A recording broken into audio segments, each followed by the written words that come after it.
नमस्कार.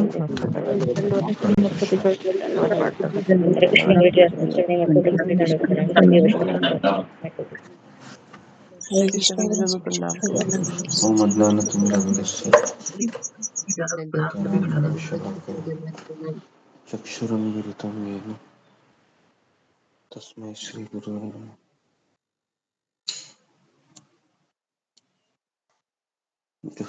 जय श्री कृष्ण चैतन्य प्रभु नित्यानंद श्री अद्वैत गदाधर श्रीवासादि गौर भक्तवृंद। हरे कृष्ण कृष्ण कृष्ण हरे हरे राम राम राम हरे हरे। ओके, हरे कृष्ण जी, सबको स्वागत है सत्र में। ओके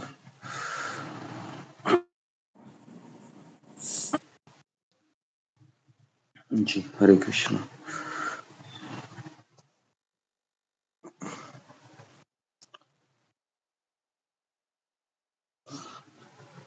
तो कल मैं एक यमुना माता जी का किताब पढ़ रहा था, तो उसमें ऐसा लिखा था कि वह रात सुबह ही 2 बजे उठ के जप करती थी और न्यू वृंदावन में रहती थी कुछ समय के लिए। और शिला प्रभुपाद जाने के पश्चात उनको बहुत समस्याओं का सामना करना पड़ा, लेकिन अपने भक्ति को बनाए रखने के लिए उसने हर तरह से संघर्ष किया। उसके साथ और एक उसकी सहेली थी दीन तारिणी माता जी, ये दोनों मिलकर एक साथ रहते थे और शिला प्रभुपाद ने उनको कहा था कि आप जिंदगी भर एक साथ रहिए। और इस तरीके से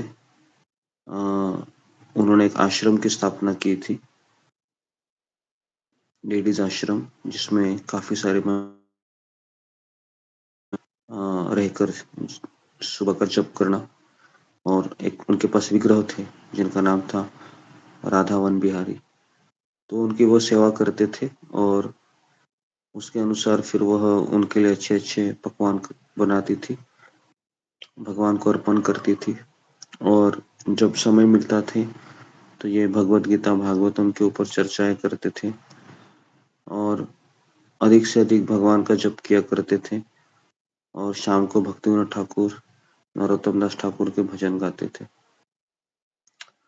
तो इस तरह से इनकी दिनचर्या थी।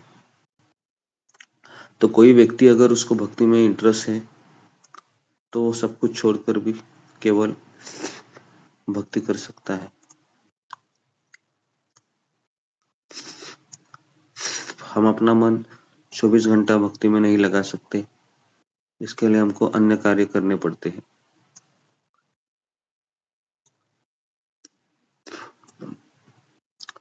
तो शिला प्रभुपाद कहा करते थे कि यमुना माता जी ये भाव स्तर पर है, मतलब उसका अलग ही स्तर था।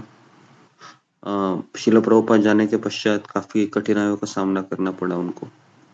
किताब में लिखा हुआ है, शायद मैं और आप होते तो इस्कॉन को छोड़ देते थे, भक्ति को छोड़ देते थे। एक बार वो शिला प्रभुपाद जी के किसी गुरु भाई के पास से उनको एक ऑफर आई थी कि आप इस्कॉन को छोड़कर हमारे पास आ जाइए और हम आपकी बहुत ही अच्छी यहाँ पर सेवाएं देंगे और हम आपकी अच्छी बहुत देखभाल करेंगे। तो यमुना माता जी ने कहा कि शिला प्रभुपाद जी ने मुझे जो दिया है उसका एक लाइन भी अगर मुझे जिंदगी में समझ में आए, है ना, तो फिर मैं अपने आप को कृतज्ञ समझूंगी। तो मुझे मेरे आध्यात्मिक गुरु ने जो दिया है वो सफिशिएंट है और मुझे और कहाँ पर जाना नहीं है। मैं यहाँ पर मेरी गुरु बहनों के साथ रहकर उनकी आज्ञा का पालन करूंगी। और इस तरीके से उसने अपने जिंदगी के 80 साल ऐसे ही गुजारे और 2021 के आसपास उन्होंने मुंबई में भक्ति वेदांत हॉस्पिटल में अपना शरीर छोड़ा। परम पूज्य राधानाथ स्वामी महाराज के संपर्क। तो ऐसा सुंदर उनका जीवन रहा कि काफी चुनौती आने के पश्चात भी उन्होंने ना हरिनाम को छोड़ा, ना अपने आध्यात्मिक गुरु के आदेश को वो करती रही जिंदगी भर। एक औरत थी, औरत के लिए कर पाना बहुत कठिन है, लेकिन फिर भी वो कर पाई। इसलिए कर पाई क्योंकि उसने शिला प्रभुपाद से काफी प्रशिक्षण लिए थे और भावनात्मक आदान प्रदान रहा था उनका। और प्रभुपाद जाने के पश्चात भी इस्कॉन के भक्तों के द्वारा उनको बहुत कष्ट झेलने पड़े, लेकिन इतना सुंदर ये उनका चरित्र है ना। बहुत बड़ी किताब है, वो पढ़ रहा हूँ मैं उसी किताब को। तो उनमें से कुछ चीजें मैंने बताई कि इस तरह से व्यक्ति जिंदगी भर हरिनाम को अपना जीवन का ध्येय मानता है। रात को 2 बजे उठती थी वो सुबह, और 2 बजे उठ के नहाती थी और जप करती थी 6-7 बजे तक कंटिन्यू। रोज वो 64 माला करती थी और इस तरह से अपनी पूरी दिनचर्या को वह ढाल देती थी।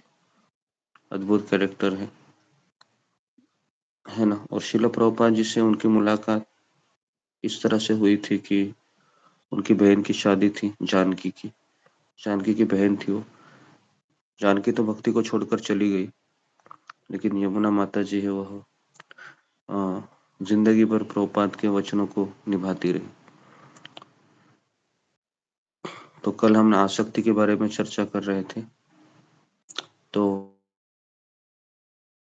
है जो हमें संसार में डुबा देती है, और वही आसक्ति हम जब साधु पुरुषों में लगाते हैं, भगवान में लगाते हैं, भक्तों में लगाते हैं, तो फिर वही आसक्ति हमारी मोक्ष का कारण बन जाती है। तो इसलिए हमको हरिनाम में आसक्त होना चाहिए, हरिनाम में अपना मन लगाना चाहिए, ताकि हम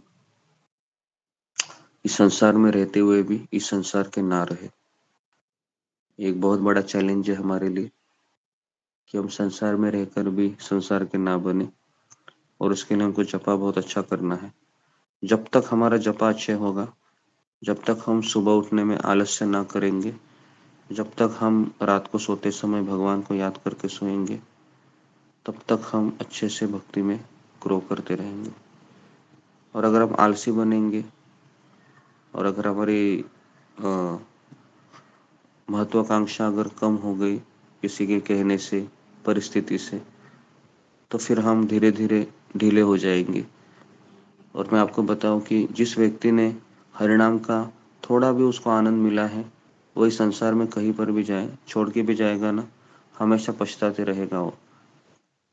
तो इसलिए हमें यहाँ पर रह के एफर्ट मारना ही इसमें भलाई है ना। जपा टॉक सुनने के बाद सो मत जाइए ये सोचकर कि ठीक है बाद में जप करेंगे, तो ये भी बहुत गलत है। जैसे आप जपा टॉक सुनते हो, तो उसके पश्चात आपको 6:30 बजे तक रहना ही रहना है, किसी भी हालत में। चाहे मन कहेगा सो जाओ अभी, मन बोलेगा कि बस हो गया अभी और कितना करूं मैं, थोड़ा